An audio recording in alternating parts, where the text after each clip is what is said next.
Mad Max The Road Warrior. This is an awesome movie. I didn't really have a lot to say about this first Mad Max movie because I don't think it is very good, honestly.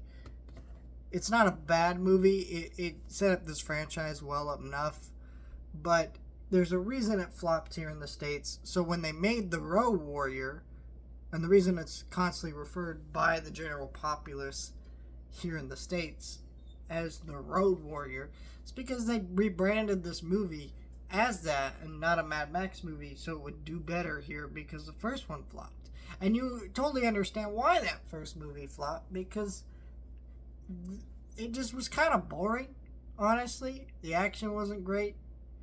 And it is a distinctly Australian movie. At least I believe it's kind of like Australian. But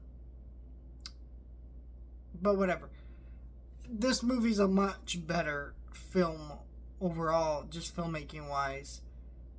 There's just all the stunts here are incredible. The action here is great. There's so much of it, and every character in this movie has a great costume design. All these characters have a distinct look and style to them. You love all of them. They're goofy. They all have great moments, and just this movie doesn't let up from the beginning to the end. It is a great time. This movie moves with such phonetic energy. The score to this movie is great. It's freaking epic in some ways. I mean, yeah, I think Fury Road is probably the best Mad Max movie, but this movie is still awesome all in its own right and a classic that it's kind of hard to top.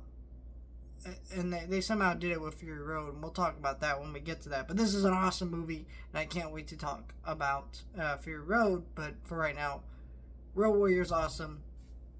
Next one we're going to talk about is Beyond Thunderdome, so stay tuned for that coming next week.